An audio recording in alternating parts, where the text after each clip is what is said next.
Selamat malam Bapak Ibu saudara sekalian. Hari ini kita bersyukur bisa ada di tempat ini. Saya percaya ini bukan hari yang kebetulan dan kepergian seseorang tidak bisa ditentukan oleh siapapun dan kehadiran kita juga pasti tidak di dalam planningnya kita.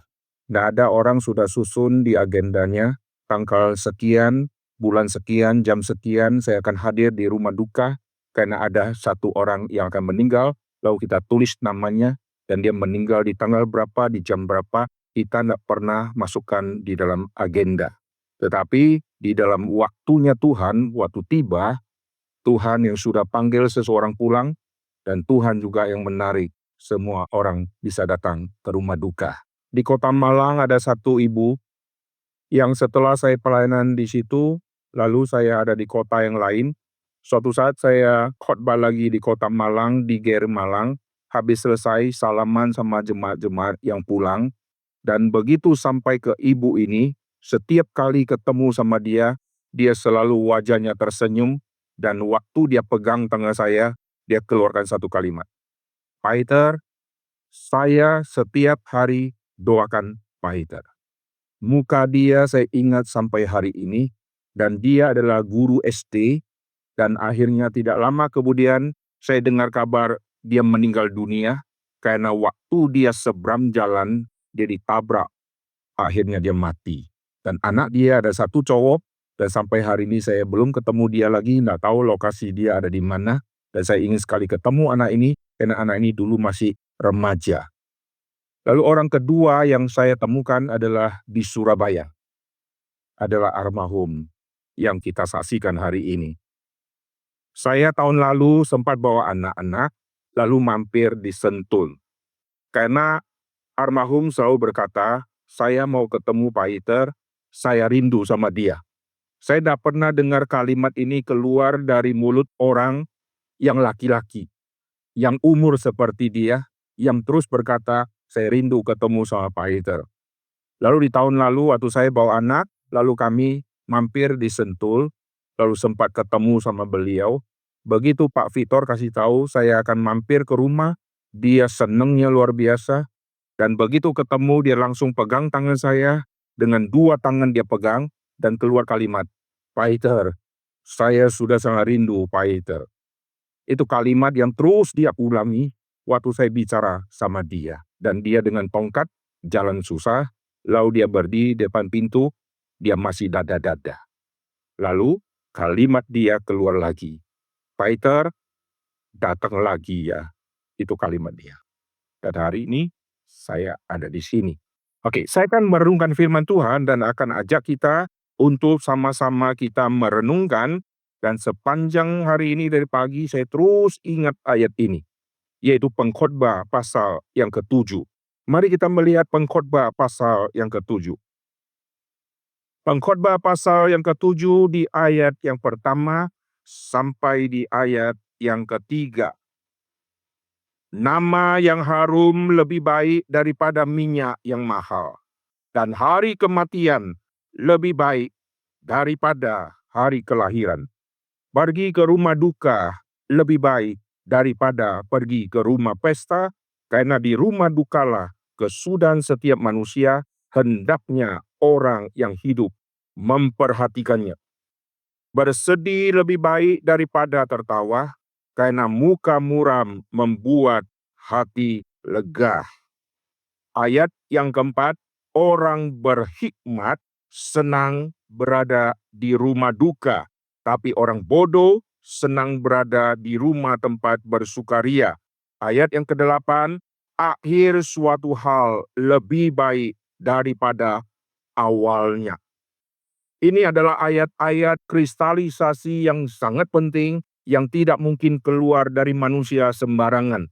Dan ayat ini kalau kita baca, kita boleh katakan sampai kita mati, tidak mungkin kita bisa keluarkan kristalisasi iman seperti ini.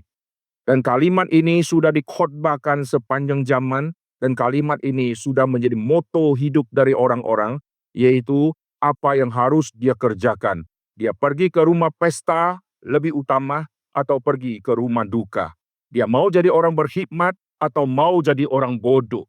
Lalu dia menilai segala sesuatu, dia nilainya di awal, atau di tengah, atau dia nilainya di akhir. Maka ayat yang tadi kita baca ini adalah ayat yang langsung memberikan satu jawaban yang begitu konkret, yaitu jawaban yang langsung menghentikan semua pikiran-pikiran manusia yang salah.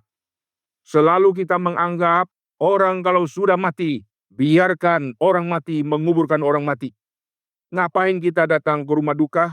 Ngapain ada duka yang begitu panjang? Orang Yahudi mempunyai konsep ada duka yang mereka harus lewati di dalam 7 hari yang pertama. Itu 7 hari yang sangat penting bagi orang Yahudi, dan mereka tidak akan bicara banyak hal-hal yang sampah-sampah, dan mereka terus akan meratap, dan mereka akan berdoa, dan mereka akan cari kehendak Tuhan untuk hidup mereka. Dan mereka terus akan meratapi kesedihan-kesedihan baik dosa mereka ataupun keluarga mereka. Dan 7 hari itu adalah 7 hari pertobatan besar-besaran. Maka kedukaan merupakan tema yang sangat penting di dalam kitab suci. Bahkan dalam sejarah Alkitab kita melihat ada yang berduka sangat-sangat panjang. Tetapi ada duka yang sangat-sangat mubazir, yaitu duka cita pada saat Yesus mati. Waktu Yesus mati, ada duka cita karena kesedihan para murid yang mengikuti Tuhan Yesus, dan mereka masih mengikuti tradisi Yahudi. 7 hari pertama dari kematian itu adalah duka cita yang paling mendalam. Oleh sebab itu Yesus berkata kepada Maria Magdalena, "Ibu, mengapa engkau menangis?" Kalimat ini kalimat yang tanda petik bodoh, karena orang Yahudi akan menangis karena itu masih masa 7 hari masa ratapan dan tangisan. Tetapi kenapa kalimat ini keluar? Karena di dalam seluruh kitab suci, semua ratapan-ratapan diakhiri dengan tidak ada yang bangkit. Yang sudah mati diratapi setelah lewat 7 hari, maka yang mati tetap mati. Maka orang punya konsep kalau yang sudah mati kita ratapi, ya udah kalau dia sudah mati selesailah sudah, karena nanti selesai kami sudah meratapi, kami akan melewati hari-hari di depan kami. Karena sudah mati dia kembali kepada Tuhan. Begitu sampai kepada zamannya Tuhan Yesus, kita melihat terjadi perubahan yang sangat besar. Nah, saya tidak bahas tentang konteksnya Lazarus. Yang konteks Lazarus ini ada tema yang sangat menarik. Yang saya mau soroti yaitu pada saat Yesus dimatikan, ada tangisan yang tidak ada guna di dalam masa ratapan. Bolehkah orang menangis karena ada yang meninggal? Bolehkah kita pergi ke rumah pesta? Jawabannya boleh, karena Yesus yang jadi contoh. Di manakah Yesus kasih contoh ke rumah pesta? Yesus hadir di pesta perkawinan di Kana. Yesus hadir di pesta. Jadi jangan sampai ekstrim, semua acara pesta kita tidak mau hadir karena memakai kitab pengkhotbah. Dan Yesus menangis pada saat Lazarus mati. Dan Yesus ikut hadir di masa-masa tangisan-tangisan, di masa-masa mereka masih berkabung 7 hari. Dan Yesus sengaja membiarkan sampai 4 hari Lazarus itu mati, dan saat itulah Yesus bangkitkan.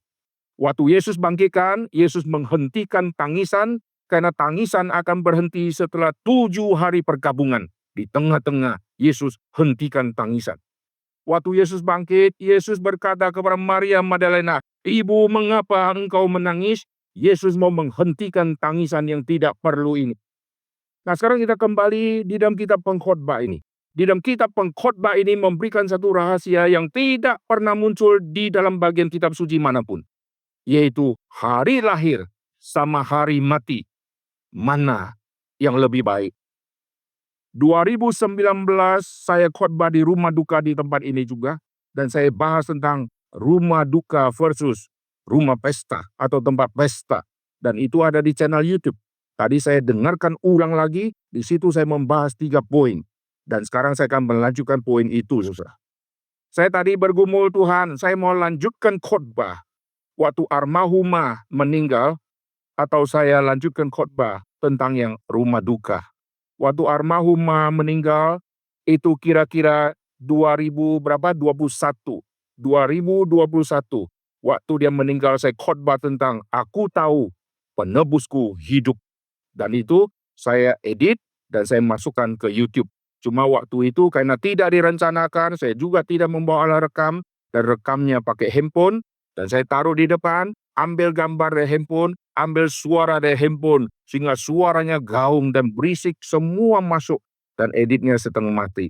Tetapi saya masukkan ke YouTube, dan itu menjadi satu kenangan yang indah. Aku tahu penebusku hidup. Dan sekarang saya melanjutkan khotbah tentang rumah duka yang saya khotbahkan 2019 di rumah duka di tempat ini. Rumah duka, lalu pesta, lalu hari kematian, sama hari kelahiran. Lalu mana yang lebih penting?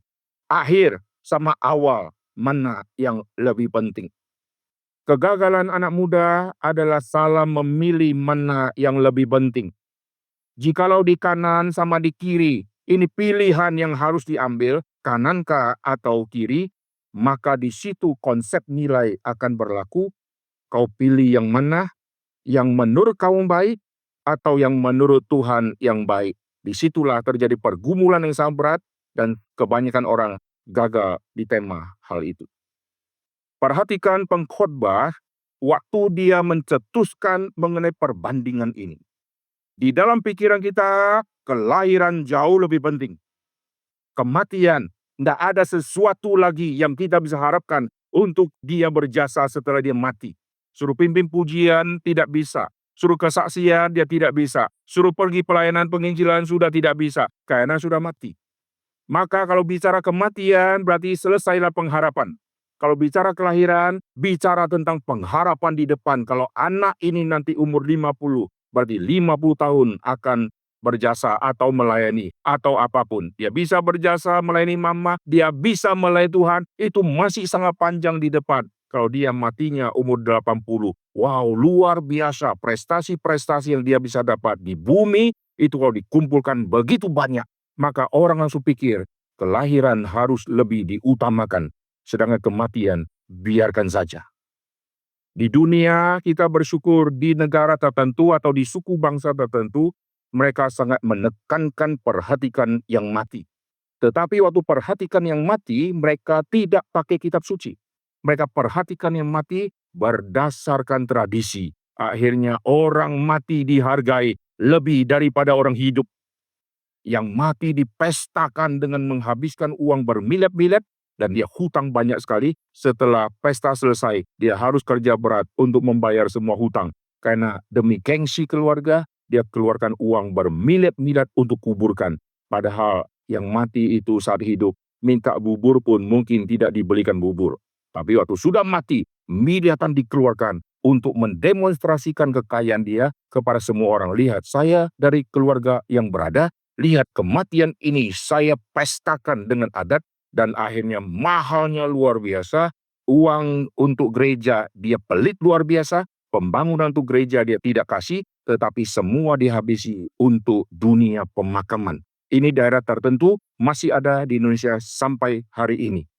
Dan sebagian mereka jadikan semacam tema kematian menjadi tema mistik. Kalau yang mati saya tidak baik-baik layani sampai ke kubur, nanti bagaimana rohnya bisa sampai ke atas? Maka muncullah semua imajinasi.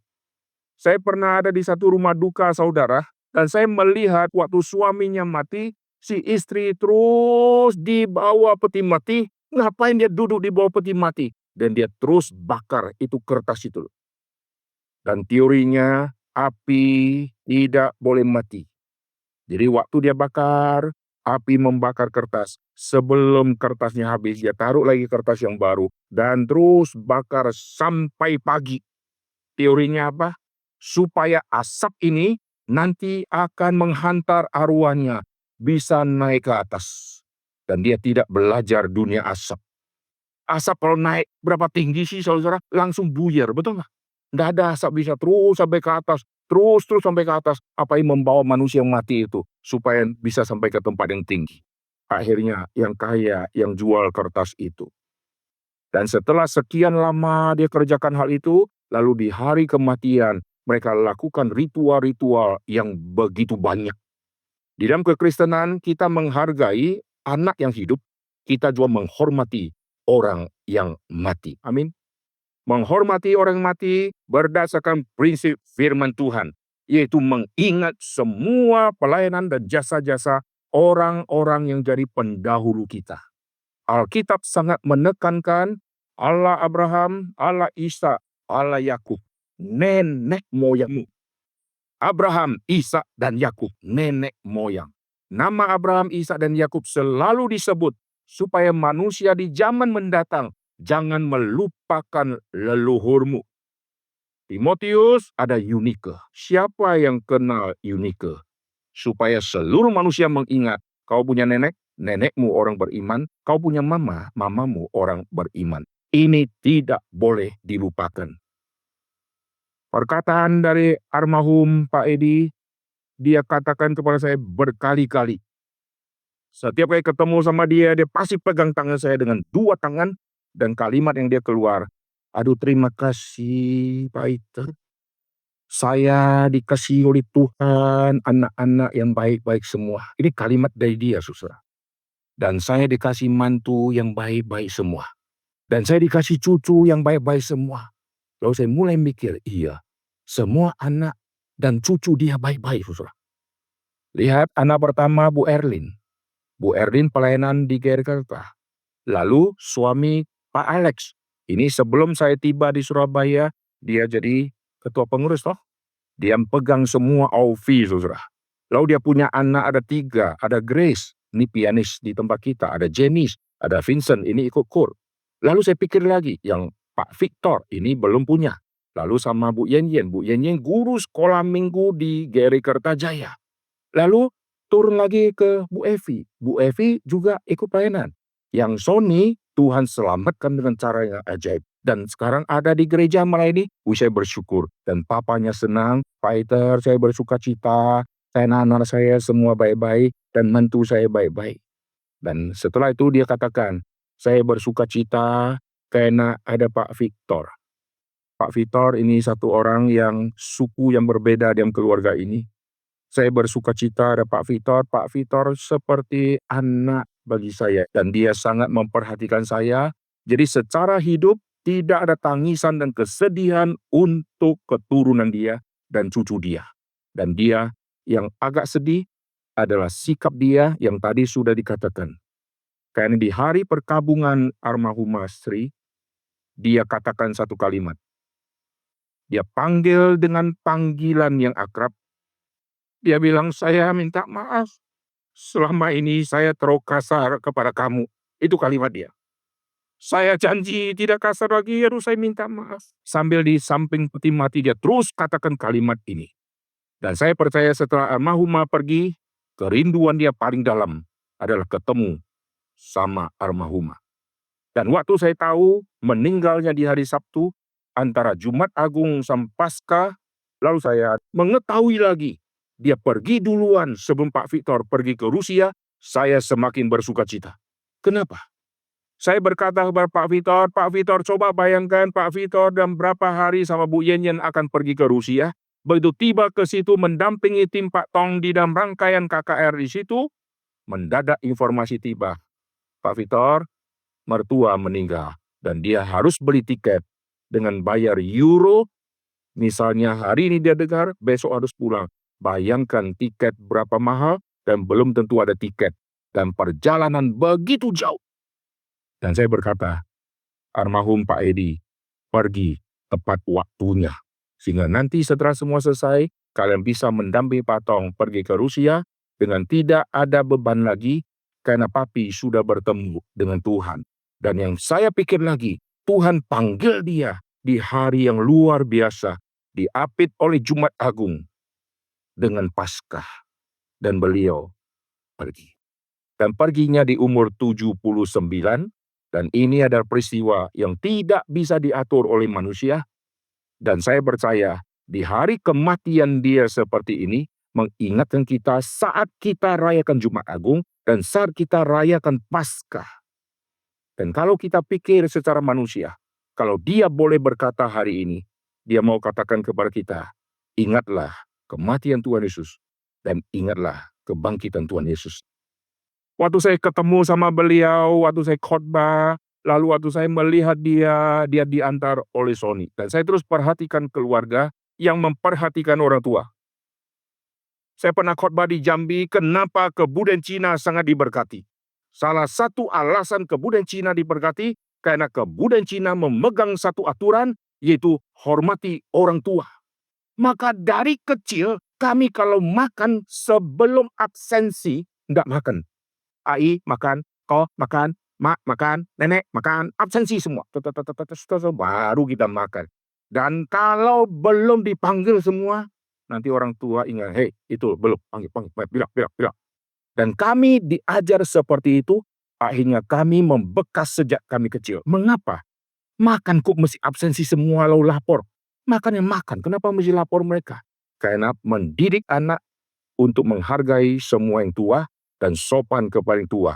Maka kebudayaan Chinese itu kebudayaan yang sampai hari ini kuatnya luar biasa. Dan mereka sangkin menghargai orang tua, akhirnya menyembah leluhur yang sudah mati. Nah, ini kesalahan yang fatal ya, akhirnya digabung dengan tradisi. Dan saya perhatikan keluarga-keluarga yang menghormati leluhur atau menghormati ayah dan ibu, keluarga ini pasti diberkati. Saya di Kerta memperhatikan banyak keluarga. Salah satu keluarga yang saya kagumi adalah keluarga Pak Alex, Bu Erlin, sama Bu Yen Yen. Dan mereka memperhatikan. Pak Sony antar papa. Dari Surabaya bisa antar ke Jakarta. Kalau papanya rindu mau pulang ke Surabaya, Sony dari Surabaya nyetir mobil, masuk tol sampai ke Jakarta, lalu istirahat sebentar, lalu bawa papanya pulang lagi ke Surabaya. Dan ini spesial transportasinya.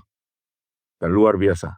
Dan satu keluarga ini sangat kompak, dan anak juga sangat kompak, dan keluarga ini pasti diberkati Tuhan. Amin. Sekarang kita kembali, Alkitab mengajarkan perhatikan tentang kematian. Mari kita lihat pengkhotbah pasal yang ke-7 tadi. Nama yang harum lebih baik daripada minyak yang mahal. Hari kematian lebih baik daripada hari kelahiran. Hari kematian lebih baik. Ayat ke-8, akhir dari suatu hal lebih baik daripada awalnya. Waktu 2019 saya khotbah 3 poin tentang hari kematian. Yaitu di hari kematian sama hari kelahiran bedanya di mana? Hari kelahiran anak yang lahir, tidak ada memori masa lalu. Sedangkan orang yang mati, dia sebelum mati banyak memori di masa lalu, dan setelah dia mati, memori masa lalu dia akan diceritakan oleh orang yang masih hidup. Itu bedanya. Maka hari kematian ini lebih penting, lebih berharga, lebih baik. Karena di hari kematian dia, semua penyertaan Tuhan, anugerah Tuhan yang dia pernah alami, dan berkat Tuhan yang dia pernah alami dan pelayanan yang dia kerjakan, itu menjadi berita di masa yang akan datang, waktu mulutnya sudah diam, waktu dia dipanggil pulang ke rumah Tuhan. Kalau saya bahas poin kedua, saya tidak bahas secara detail, nanti saya akan melanjutkan tentang tema ini. Yang kedua, saya membahas tentang waktu orang dilahirkan, matanya belum melihat. Lalu waktu lahir, matanya terbuka dan masih samar-samar. Waktu samar-samar, dia mulai belajar yang mana pohon, yang mana manusia. Dia mulai belajar ilmu pengetahuan satu persatu. Dan dia mulai kagum sama dunia yang begitu besar. Tetapi di hari kematian, saat matanya tertutup, otomatis langsung terbuka. Dan waktu terbuka, tidak usah belajar lagi dari kabur-kabur. Karena matanya akan langsung bertemu dengan Tuhan. Dan dia akan melihat dunia yang lebih besar daripada bumi yang dia anggap besar itu. Lalu di poin ketiga saya membahas dari telanjang kau datang dan dengan telanjang engkau akan pergi. Kau sukses kayak apapun, kau tidak akan membawa semua prestasimu, dan kau datang tidak bawa prestasi, kau pergi dengan tidak membawa jasa apapun, karena semua adalah anugerah. Dan sekarang saya akan melanjutkan mengenai kematian ini.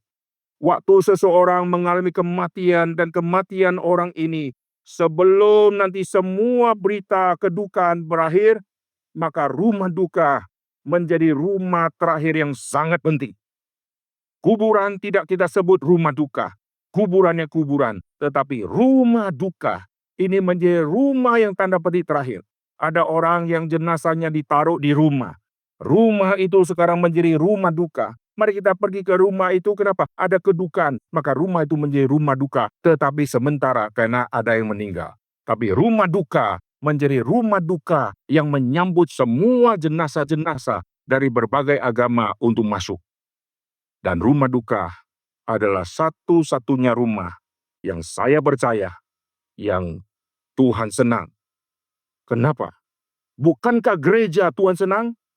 Gereja sama rumah duka.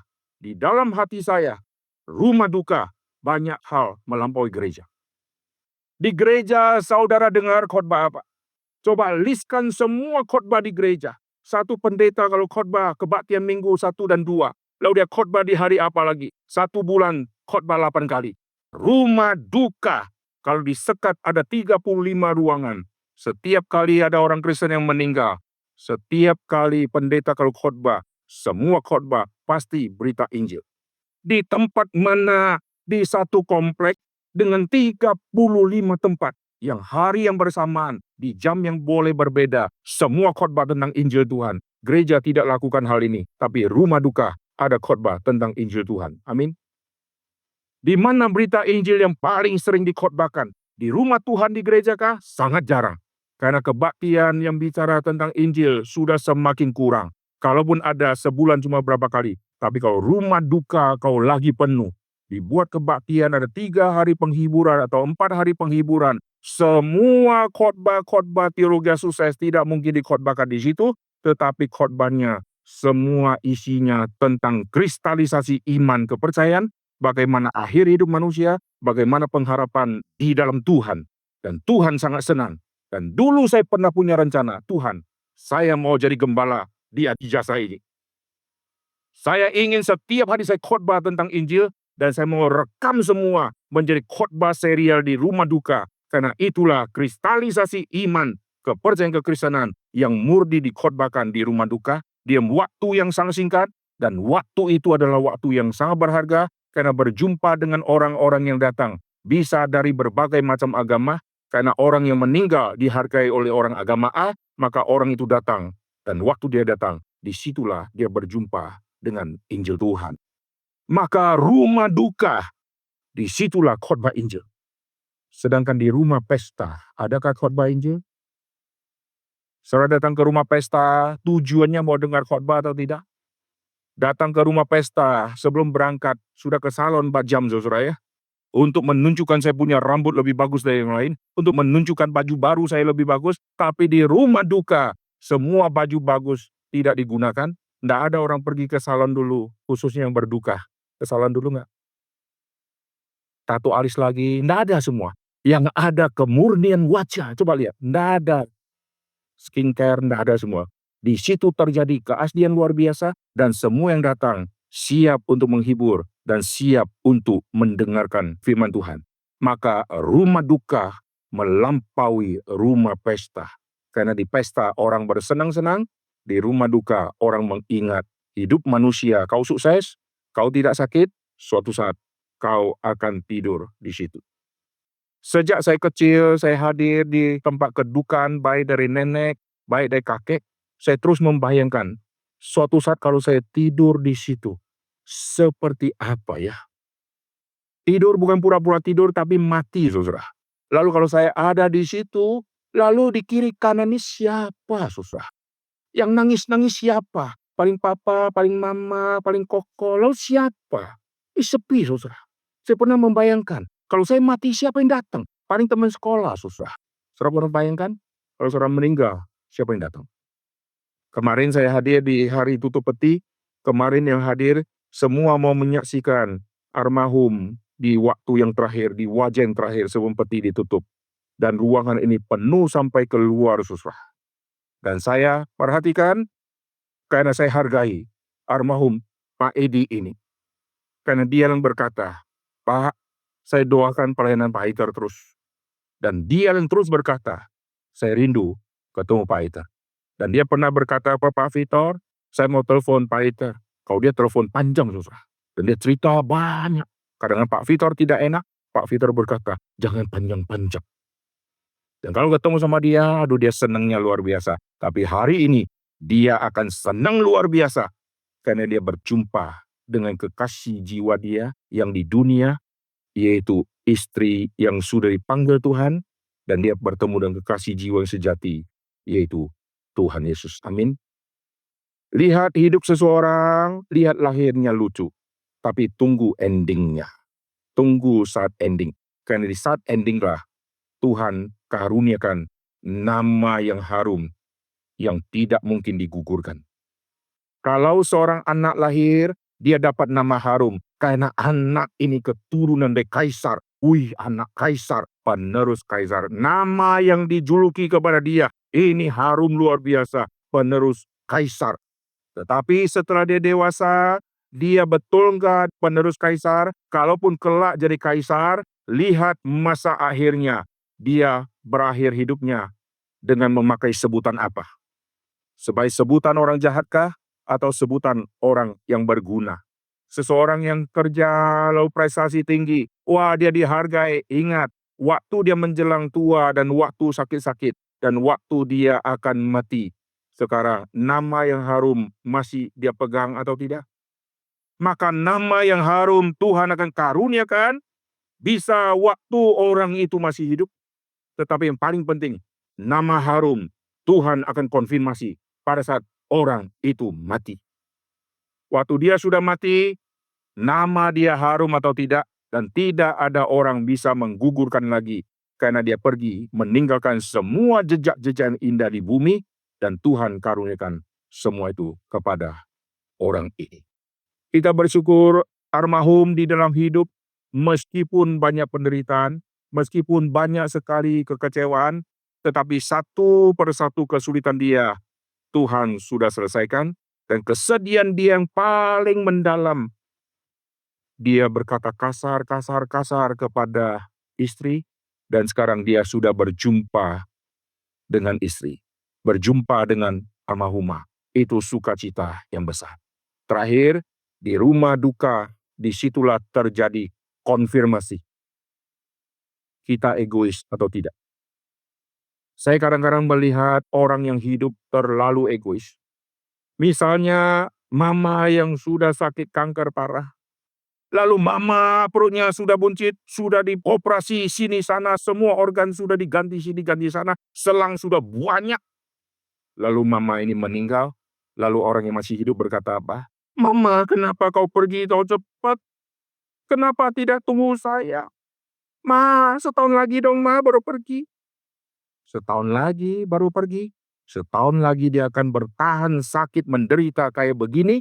Kita sebagai anak bisa jalan ke mall, dia sekarat di rumah, disuapin makan semua mesti di blender. Lalu siapa yang temani dia tidur, siapa yang temani waktu dia kesakitan, semua anak pergi. Waktu anak pulang melihat mama sakit, mama sudah meninggal. Mama kalau bisa jangan pergi dulu, mama kami rindu mama. Kita terlalu egois. Kalau kita melihat keluarga kita, ayah dan ibu kita sudah sampai waktunya karena sudah sakit parah. Berdoalah Tuhan, kalau Tuhan mau sembuhkan, silakan Tuhan sembuhkan. Kalau tidak, Tuhan panggillah cepat. Kalau Tuhan sudah panggil cepat, jangan kita menyesal kenapa atau cepat dia pergi. Kita ingin bertemu sama dia. Begitu kita ingin ketemu sama dia akan menderita lebih lama. Karena seminggu kemudian baru dia mati, dia akan menderita 1 minggu.